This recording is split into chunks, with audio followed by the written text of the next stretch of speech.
Hey guys, welcome back to my YouTube channel Mr. and Mrs. Borman. আশা কৰো আপোনালোক সকলোৰে ভাল মোৰো ভালে আৰু মই এতিয়া অন্য এটা ভিডিঅ' লৈ আপোনালোক সকলোকে স্বাগতম জনালো।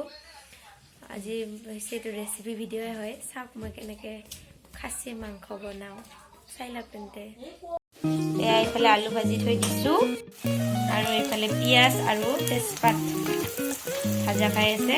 ইয়াৰ পিছত মছলা দিলা কৰি খাম। এয়া মছলা ঢালি দিলো ইয়াতে। এতিয়া মছলাখিনি অলপ ভজা খাওঁ। এতিয়ালৈকে চাই থাকক আপোনালোকে। ইয়াতে দিছো আদা, নহৰু, জিৰা আৰু জলকীয়া। ইয়াতে নিমখ, হালধি আৰু অলপ দিয়া হ'ল জিৰা গুড়ি। এইখিনি দি আৰু অকণমান ভাজি তাৰপিছত আৰু ইয়াতে দিম জলকীয়াৰ গুড়ি আৰু ধনিয়া গুড়ি। ইয়াতে জলকীয়া গুড়ি, ধনিয়া গুড়ি চব দিয়া হৈ গৈছে। এতিয়া ভাজি কৰি আছো।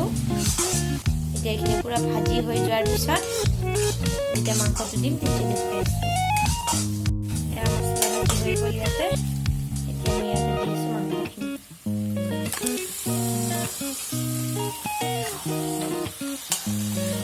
মাংসখিনি লৰা কৰি হৈ থাকক।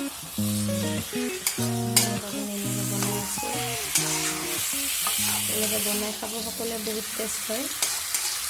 কালাৰটো বহুত ধুনীয়া হয়। একদম চিম্পল ৰেচিপি হয়। এয়া মাংস লাহে লাহে হৈ আছে। কালাৰটো আহি লাহে লাহে এতিয়া ফ্ৰাই হোৱা নাই, ফ্ৰাই হৈ আছে আৰু ইয়াতে ফ্ৰাই কৰি থোৱা আলুখিনি পিছত দি দিলে মাংসটো লাহে লাহে ফ্ৰাই হৈ যাব বা কেঁচা গোন্ধটো যাব। এতিয়া ইয়াতে ভাজি কৰি থৈ দিয়া আলুখিনি দি দিছো। এতিয়া চাওক লাহে লাহে মাংসটো কি ধুনীয়া কালাৰ আহি আছে। ইয়াতে লাহে লাহে মাংস ফ্ৰাই হৈ গৈছে। ইয়াতে পানী দি আছো।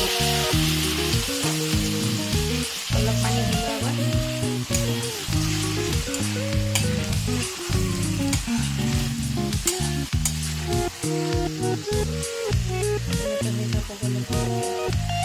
এয়া ভাজি হৈ গ'ল। ইয়াতে পানী দি দিলো।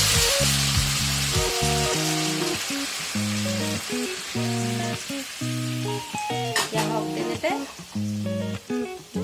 একদম হৈ যাব ফাইনেল লুকটো আপোনাক সকলোকে দেখাই আছো লাষ্টত।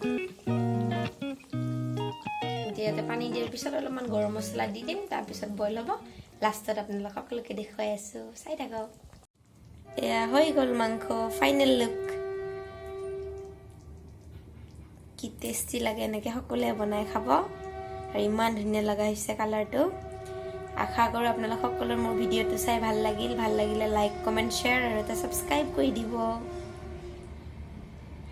Bye bye.